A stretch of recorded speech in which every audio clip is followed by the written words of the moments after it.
வணக்கங்க. இன்றைக்கி நம்ம மாடித்தோட்டத்தில் பார்த்தீங்கன்னா, ஒரு சூப்பரான அறுவடை தாங்க. கத்திரிக்காயும், வெண்டைக்காய், கொத்தவரங்காய் அறுவடை பண்ண போகிறோம். ஏன்னா நம்ம தோட்டத்தில் மேக்ஸிமம் இந்த காய்கள் தான். அதாவது நாட்டு வெரைட்டி தான். பார்த்திங்கன்னா அழகான ஒரு வயலட் வரி கத்திரிக்காய். இதெல்லாமே நாட்டு ரகம் தாங்க. அதனால சூப்பராக இருக்கும் டேஸ்ட்டு. நல்லா அதை பறிச்சுட்டு அதுக்கப்புறம் பக்கத்துலேயே பார்த்திங்கன்னா ஒரு வெண்டை செடி பாருங்கள். மாடித்தோட்டம் ஃபுல்லாக பார்த்திங்கன்னா நெட்டில் பந்தல் போட்டிருக்கோம். அந்த பந்தலை தாண்டி ஹைட்டில் போயிருக்கு பாருங்கள். அந்த அளவுக்கு வெண்டை செடி வந்து ரொம்ப ஹைட்டாக வளர்ந்துருக்குதுங்க. கனவு தோட்டத்தில் தான் அப்படி வளருதுன்னா, மாடி தோட்டத்தில் கூட நல்ல செடியெல்லாம் போஷாக்காக ரொம்ப உயரமாக வளர்ந்துருக்குதுங்க. காயும் பார்த்திங்கன்னா பறிக்கிறதுக்கு ரொம்ப தூரமாக எட்டி பறிக்கிற அளவுக்கு இருக்குது. அதனால் அதே பறிச்சுக்கலாம் வெண்டைக்காயை. அதுக்கப்புறம் பார்த்திங்கன்னா இங்கே பக்கத்துலேயே பாருங்கள் ஒரு நாட்டு குண்டு கத்திரிக்காய் இருக்குது.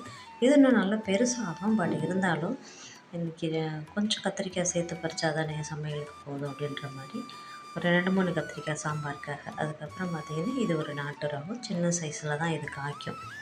அது பாருங்கள். இன்னும் முடிஞ்சு போனால் இன்னும் கொஞ்சம் பெருசாகும். ஆனாலும் பறிச்சிடலாம்ல, நமக்கு சாம்பாருக்கு தேவைன்றதால அதையும் பறிச்சிட்டோம். அதுக்கப்புறம் இங்கே ஒரு வெண்டைக்காய் பாருங்களேன், நல்லா பிஞ்சாக இருக்குது. அதையும் சேர்த்து பறிச்சுக்கலாங்க.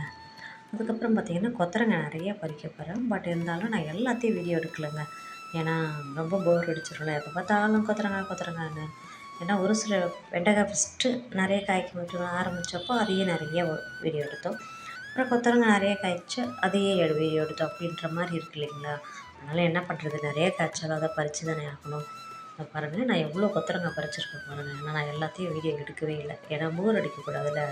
இந்த பதிவு பிடிச்ச லைக் பண்ணுங்கள், ஷேர் பண்ணுங்கள், மறக்காம பதிவு சப்ஸ்கிரைப் பண்ணலாம். நான் அறுவடை பண்ண காய்கள்லாம்